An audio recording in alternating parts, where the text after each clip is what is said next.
இங்க 10th படிக்கிற ஒரு பொண்ணு அவளோட மேத்ஸ் ஹோம்வொர்க் நோட் டேபிள் மேல எடுத்துட்டு வந்து வைக்கிறா. மேல இருக்கிற நோட்டு தான் சார் ஃபர்ஸ்ட் எடுப்பாருன்றதால ஸ்மார்ட்டா முழு நோட் சேஞ்ச் பண்ணி வச்சிரா. மேத்ஸ் சார் வரப்போறாருன்னு தெரிஞ்ச உடனே கிளாஸ்ல இருக்கிற ஸ்டூடெண்ட்ஸ் எல்லாருமே அலர்ட் ஆக ஆரம்பிச்சிடுறாங்க. சார் கிளாஸ்க்கு வந்ததும் மேல இருக்கிற நோட்டை விட்டுட்டு கீழே இருக்கிற நோட் எடுக்கிறாரு. பார்த்தா அது நம்ம ஹீரோவோட ஃப்ரெண்ட் நோட்டு. அவனை கால் பண்ணி ஹோம்வொர்க்ல இருந்து ஒரு சம் போர்ட்ல போட சொல்றாரு. அவனும் போட்டு ஆன்சர் சொல்றான். உடனே சார் ஹோம்வொர்க் நோட்ல ஏன்டா ராங்கா எழுதிருக்கேன்னு சொல்லி ஃபுல்லா ஸ்க்ரோல் பண்றாரு. அப்புறம் கேர்ள்ஸ் சைடுல இருக்கிற நோட்ஸ்ல லாஸ்டா இருக்கிற நோட்டை எடுக்கிறாரு. லாஸ்ட் மினிட் சேஞ்ச் பண்ணி வச்சு அந்த பொண்ணு தான் மாட்டிக்கிறா. பார்த்தா ஆவா ஹோம்வொர்க் எழுதல. ஹோம்வொர்க் ஏன் எழுதலன்னு சார் அடிக்க போற முன்னாடி ஆவா அசாரா சீன் பார்த்து ஹீரோ லைட்டா ஸ்மைல் பண்ணிடுறான். இத பார்த்த சார் அந்த பொண்ணு உட்கார சொல்லிட்டு ஹீரோவை கால் பண்றாரு. போர்ட்ல ஒரு ஃபார்முலா எழுத சொல்றாரு. ஹீரோக்கு மேத்ஸ்னா சுத்தமா வரது. ஃபார்முலா தெரியாம திருத்திருந்து முடிச்சுக்கிட்டு நிக்கிறான் சார். ஆங்கிரி ஆகி அவன் அடிச்சிட்டு அந்த ஃபார்முலா 1000 டைம்ஸ் ரைட் பண்ணி வர சொல்லிடுறாரு. மேத்ஸ் சார் மேல இருக்கிற ஃபியர்னாலேயே ஹீரோக்கு மேத்ஸ் பிடிக்காம போயிடுது. ஹீரோக்கு பிடிச்ச பொண்ணு ஒரு காலேஜ் ஜாயின் ஆக போறான்னு தெரிஞ்சு அவன் நம்ம கிட்ட நானும் நேஷனல் காலேஜ்ல தான் ஜாயின் ஆக போறேன்னு சொல்றான். ஆமா ப்ரீ ஃபைனல் எக்ஸாம்ல மேத்ஸ்ல 95 மார்க்ஸ் எடுத்தா கண்டிப்பா அந்த காலேஜ்ல சேர்த்துவேன்னு சொல்றாங்க.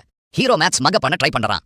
ஆனா பிரெயின்குள்ள ஆனம் ஏறல மேத்ஸ். சார் ஃபியர்னால தான் இப்படி நினைச்சு சார் கிட்ட ஃப்ரெண்ட்லியாக பிஹேவ் பண்ண ட்ரை பண்ண ஹீரோ சார் பர்த்டே விஷ் பண்ண போறாங்க. ஆனா ஃபியர்னால விஷ் பண்ணாம சார் கார் பக்கத்துல நின்னுறான். அப்போ கார்க்குள்ள pre final exam question paper இருக்கிறத நோட்டீஸ் பண்றான் சார். வரதுக்குள்ள கொஸ்டின்ஸ் எல்லாம் நோட்ல காப்பி பண்ணிட்டு escape ஆகிடுறான்.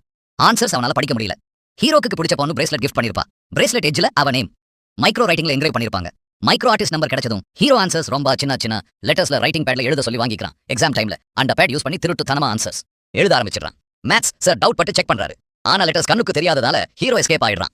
Finally pre final exam result வருது. ரிசல்ட் பார்த்தா நம்ம ஹீரோ மேத்ஸ்ல ஃபுல் 100 மார்க்ஸ் எடுத்திருப்பான்.